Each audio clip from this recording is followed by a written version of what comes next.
So to give one example of a district that is going this direction, Rowan-Salisbury district in North Carolina, they've just been classified as a renewal district last year for 5 years, which waives regulations for this district. So they're looking at, they've set up a virtual school, they're setting up micro schools.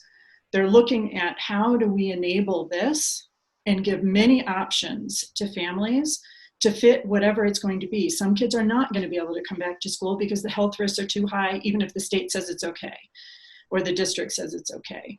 There are going to be some for whom custodial care is going to be the primary driver of what the child needs because they don't have a safe place to be during the day. So how are you able to accommodate that outside with a micro school in a church basement? So, right, so that you're keeping the cohort that they're exposed to small. And if an outbreak does happen, you're not exposing hundreds of other kids.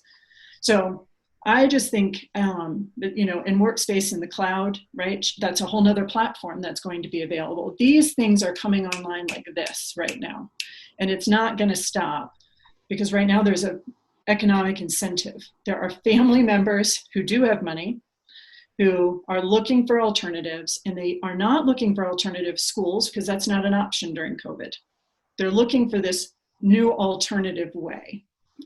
So I think that is going to be one of the biggest pressures on public education to shift, because as more and more families discover, and again, this is causing a huge equity issue, families with resources, but not as much resources that it takes to go to a private school. What these things cost are more like $2,000, not $10,000 to $40,000, or even in some cities $60,000 for private schools. These are at a different price point, and so they're going to siphon more and more families out of public education than charter schools ever have.